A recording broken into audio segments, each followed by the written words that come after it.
Good evening friends. आज की update कुछ इस प्रकार से है। आज हम बात करेंगे सबसे पहले चीन की। चीन ने ऐलान किया है कि वह बांग्लादेश की ब्रिक्स की सदस्यता का खुलकर समर्थन करता है। चीन के उप विदेश मंत्री सुन वेइडोंग ने ब्रिक्स में शामिल होने की बांग्लादेश की इच्छा की तारीफ की। चीन ने यह ऐलान ऐसे समय पर किया है जब बांग्लादेश की प्रधानमंत्री शेख हसीना अगले महीने चीन के दौरे पर जा रही हैं। यही नहीं, ब्रिक्स देशों के विदेश मंत्रियों की अहम बैठक भी रूस में होने जा रही है। चीन और रूस की कोशिश है कि वो ब्रिक्स का एक और विस्तार करके उसे पश्चिमी देशों के खिलाफ एक बड़ा मंच बनाया जाए।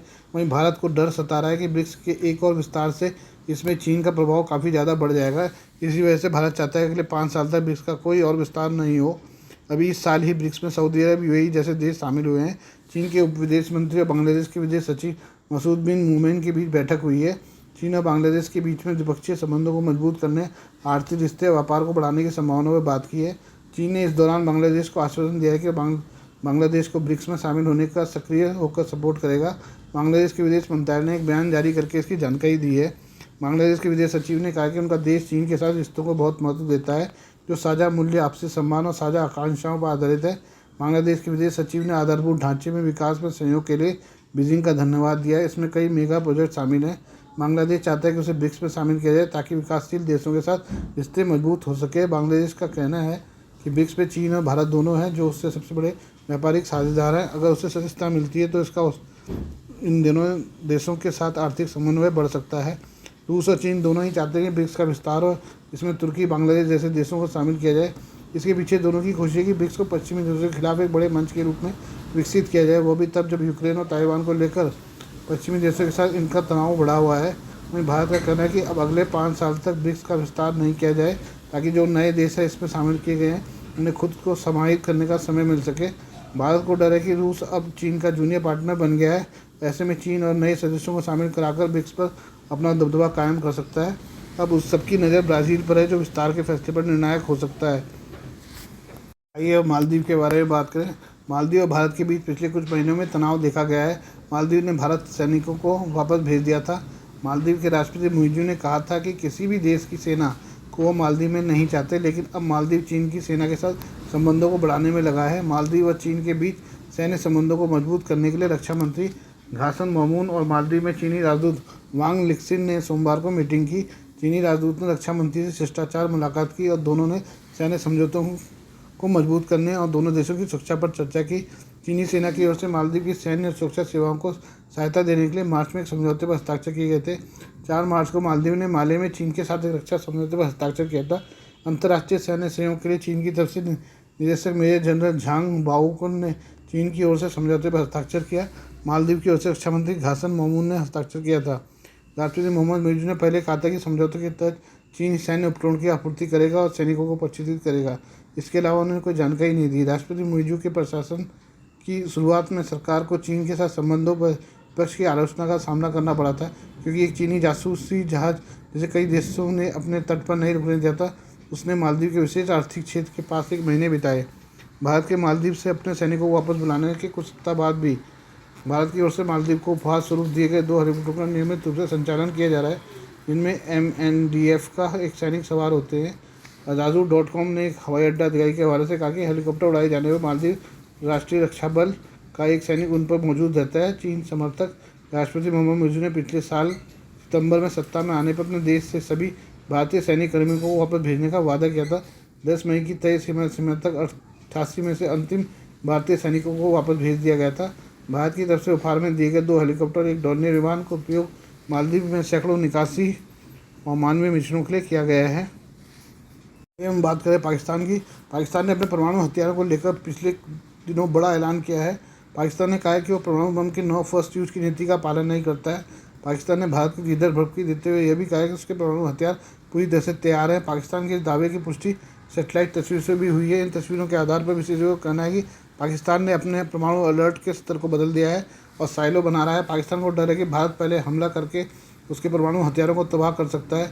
वहीं चीन की बात करें तो वह अब अमेरिका को टक्कर देने के लिए 1000 परमाणु बम बनाने के मिशन पर निकल चुका है। चीन इसके लिए बड़े पैमाने पर मिसाइलें और साइलो बना रहा है। इन सब को देखते हुए विशेषज्ञ भारत को चेतावनी दे रहे हैं कि उसे भी जल्द से जल्द अपने परमाणु वॉरहेड की संख्या को बढ़ाना ही होगा। भारत के परमाणु हथियारों को संभालने वाले रणनीतिक फोर्स कमांड के चीफ रह चुके air marshal retire Rajesh Kumar का कहना है कि चीन अपने परमाणु हथियारों का जखीरा बढ़ा रहा है। इसके तहत चीन बैलिस्टिक मिसाइल डिफेंस का का न सिर्फ विकास कर रहा है बल्कि उसकी तैनाती कर रहा है। राजेश कुमार ने कहा कि इसको देखते हुए भारत को अपने परमाणु वॉरहेड की संख्या को बढ़ाना होगा ताकि वो पलटवार में महा तबाही मचाने की क्षमता को बरकरार रख सके। परमाणु हथियार रखने वाले देश दुश्मन के पहले हमला करने की सूरत में सेकंड स्ट्राइक क्षमता को जोरदार रखते हैं ताकि करारा जवाब दिया जा सके। भारत के पास अभी 165 परमाणु बम है। पाकिस्तान की बात करें तो 170 की संख्या के आसपास है। भारत के पास अभी हवा, जमीन और समुद्री तीनों से ही परमाणु बम दागने की क्षमता, न्यूक्लियर ट्रायड मौजूद है। भारत मिराज फाइटर, पृथ्वी और अग्नि मिसाइलें, समुद्र से धनुष मिसाइलों के जरिए परमाणु बम गिरा सकता है। पाकिस्तान ने दावा किया कि उसका परमाणु हथियार केवल और केवल भारत के लिए है। पाकिस्तान लगातार भारत से ज़्यादा परमाणु बम की संख्या बनाए हुए है। पाकिस्तान ने यह भी कहा है कि उसने टैक्टिकल न्यूक्लियर वेपन विकसित कर लिया है। उसने साफ कर दिया कि उसकी कोई नो फर्स्ट यूज़ नीति नहीं है। इस तरह से पाकिस्तान खतरा महसूस होने पर कभी भी पहले ही परमाणु बम का इस्तेमाल कर सकता है। अमेरिका को मात देने के लिए चीन भी बहुत तेज़ी से परमाणु हथियारों का जखीरा बढ़ा रहा है। Air marshal retired Rajesh Kumar का कहना है कि इन सभी वजहों से अब भारत पर दबाव बढ़ रहा है कि परमाणु वॉरहेड की संख्या को बढ़ाए ताकि कम से कम विश्वसनीय प्रतिरोधक क्षमता बनी रहे।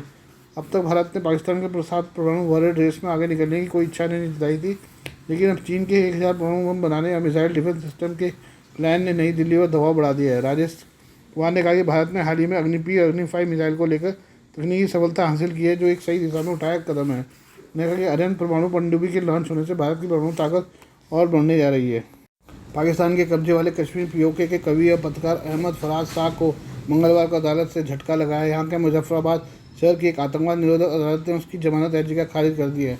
बता दें, अदालत ने दोनों पक्षों की दलीलें सुनने के बाद सोमवार को अपना फैसला सुरक्षित रख लिया था। पाकिस्तान की मीडिया रिपोर्ट के मुताबिक शाह की पत्नी उरूज जैनब का कहना है कि वह इस फैसले को चुनौती देगी। साथ ही पत्रकारों से कहा कि अभी तक यह नहीं बताया गया है कि आखिर जमानत क्यों खारिज की गई है। अपनी विरोधी कविताओं के लिए मशहूर फराज हाल ही में पाकिस्तान के कब्जे वाले कश्मीर में विरोध प्रदर्शन के दौरान लापता हो गए थे।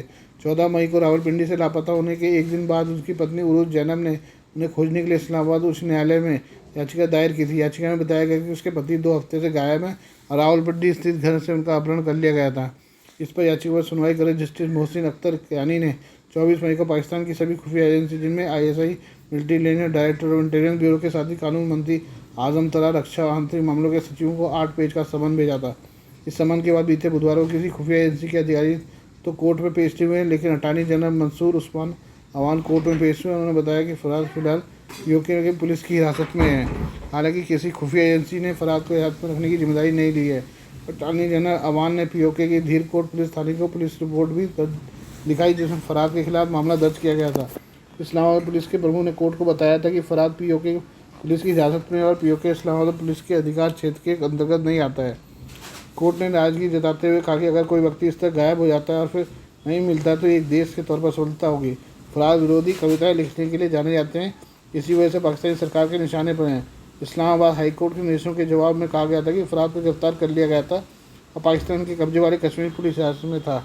इसके बाद फराज के परिवार वालों ने मुजफ्फराबाद के बाहर कोहरी पुलिस थाने में उनसे मुलाकात की थी। सुनवाई में सरकार का प्रतिनिधित्व करने के लिए उपस्थित अतिरिक्त अटॉर्नी जनरल मुनव्वर इकबाल ने अदालत को बताया था कि कवि 2 जून तक रिमांड पर हैं और कवि के परिवार को उससे मिलने की अनुमति दी गई। इसके बाद इकबाल ने अदालत से अवैध कारावास के मामले को समाप्त करने का आग्रह किया था। हालांकि फराज के वकील ने तर्क दिया कि कवि का परिवार POK के धीरकोट पुलिस स्टेशन गया था, लेकिन वह वहाँ नहीं मिला। बाद में परिवार को सूचित किया गया था कि कवि को जाँच के लिए मुजफ्फराबाद ले जाया गया है। जस्टिस कियानी ने दलीलें सुनने के बाद मामले को समाप्त करने की याचिका को खारिज कर दिया। कहा कि जिस दिन फराज को अदालत में पेश किया जाएगा उस दिन मामला समाप्त हो जाएगा। बाद में अदालत ने सुनवाई 7 जून तक के लिए स्थगित कर दी है। अहमद फराज शाह की पत्नी सईदा उरूज जैनब ने अदालत में दायर याचिका में कहा था कि उनके पति पर कई महीनों से सरकारी एजेंसियों का दबाव है कि वो ऐतिहासिक फैसला चाहती है। उन्होंने आरोप लगाया कि 38 वर्षीय शाह, जिनकी जड़ें POK के बाग जिले में है, को उनके साथ सत्ता विरोधी रुख के कारण 15 मई को रावलपिंडी के गैरीसन शहर में उनके घर से ISI ने अगवा कर लिया था। आज के लिए बस इतना ही। बाकी मिलते हैं कल आपसे नई खबरों के साथ। धन्यवाद।